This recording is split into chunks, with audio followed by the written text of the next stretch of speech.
Amen.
Israel na maglagay ng dugo ng tupa sa pintuan nila at wala anong mangyayari sa kanila pag dumating na ang angel of death.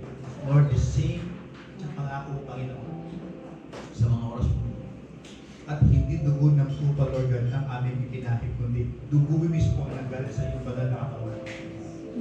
Na sa muli mong pagbalik, Panginoon, ay hindi kayo makapahamak sa apoy ng impyerno, kundi kami makapasama sa iyong paraiso. Thank you, Lord, for the wonderful, blessed hope that we have bilang mga anak mo sa mundong ibabaw. Atin po sabay-sabay rin namin ang kapit. Lord, salamat po sa communion na aming ginawa. Yes, Lord. As we partake the communion,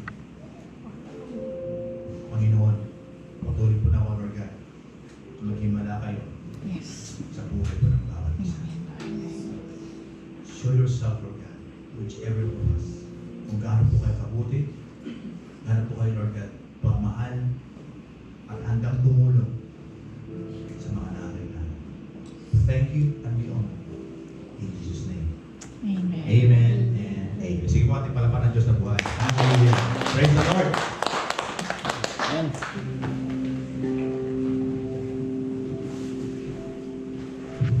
Magsitayo lamang po tayo at taas ang ating mga kamay. Huwag ka nang bida-bida. Kasi bakit? Lahat tayo ay lubos na mahalaga sa harapan ng Panginoon. Amen po ba? Amen. Kaya dapat pag anak ka ng Diyos, hindi dapat ipabida. Kasi mahalaga na tayo sa harapan ng Panginoon eh. Huwag ka na tayo bida-bida. Kasi bakit? Lahat naman tayo bida sa harapan ng Diyos. Amen po ba? Lahat naman tayo talaga ay minahal ng Panginoon. Wala siya itinagi sa atin. Wala naman dito na si Jesus lang ay pinakula ang kanyang kamay sa isang group of people. Wala. Siya ay namatay sa lahat para sa atin. So lubos na mahalaga tayo sa harapan ng Panginoon. Kaya ang tanong, kung kumikilos ang Diyos malapit sa iyo, ang tanong is, mapapansin mo ba siya? O baka masyado ka lang abala sa mga bagay-bagay? If God is working now near you, mapapansin mo kaya siya? O katulad ng time ng Bethlehem, people are very busy on their life.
verse 23. For I received from the Lord what also passed on to you. The Lord Jesus, on the night he was betrayed, took bread, and when he has given thanks, he broke it and said, "This is my body, which is for you. Do this in remembrance of me." Isa po sa mahalagang elemento ng communion, mga kapatid, ay ang tinapay. Ang tinapay, ito po ay sumisimbolo ng katawan ng Panginoon. Mga kapatid, ang paalala po ng salita ng Panginoon, bakit natin kailangan gawin ang communion? Upang ito ay patuloy po nating maiproklama yung ginawa po nating desisyon sa pagsunod sa kalooban ng Panginoon. You know what? Every time we partake the communion, parang sinasabi mo rin, Lord, I want to renew my commitment again for you. You died on the cross. After 3 days, you rose again. And you said that to those who believe in you shall not perish, they have everlasting life. Mga kapatid, ang katotohanan po ng buhay natin, sinasabi ng Bible, lahat po tayo, sooner or later, ay haharap sa Panginoon. Amen ba? That's the reality of this life. Kaya, sa tuwing tayo mag-part ng communion, ito po ay hindi isang seremonya.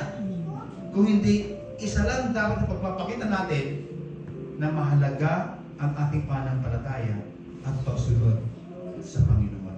Then sabi doon, in the same way, sabi niya ganyan, after supper, he took the cup saying, "This cup is the new covenant in my blood. Do this, whatever you drink it, in remembrance of me. Wherever you eat this bread and drink this cup, you proclaim the Lord's death until He comes." Isang pagpapahayag ng mga mananampalatayang Kristiyano ang pag-partake po ng communion. Napakahalaga ito, mga kapatid. Our bread right now is just a bread, but it is a commemoration sa katapatan ng Panginoon. At gagawin ito ng lahat ng mga mananampalataya sa Panginoon hanggang sa muli niyang pagbabalik sa Panginoon. Let's pray. Hallelujah. Lord, before we partake, Lord God, the sacred communion that we are doing right now. Maybe, Lord, ordinary bread lang ito at ordinary juice yung aming gagawin. But Lord, this is sacred because Ikaw po ang nagsabi, Panginoon, we need to proclaim your death until you come again. We want, Lord, to dedicate once again our life to you, our whole being, as a Christian, as a disciple of yours, as a believer of yours, Lord God, na kami, Panginoon, ay susunod sa iyong kalooban, ano man ang mangyari sa mundo, ibabaw na ito. We will testify your goodness. We will testify your faithfulness. We will testify, Lord God, who you are in our life. Amen. And this is the commitment that we want, Lord God, to proclaim to this communion. Kung ikaw nga, Panginoon, ay hindi ka nagdalawang isip ang ibigay ang iyong buhay para sa aming kaligtasan. Lord, teach us right now to trust you and to obey you fully in our heart. Salamat, Panginoon, sa pag-ilinis mo na iyong salita at yung dugo sa aming lahat na gawang kasalanan. Sa pangalan ni Jesus. At ito, sabi-sabi na kainin at tinapay. Salamat din, Panginoon. Ang kalawag elemento ng communion ay sumisimbolo po, Lord, ng iyong dugo. You said in your word, O God, that this is the new covenant in you, your blood. But of those who believe in you shall not perish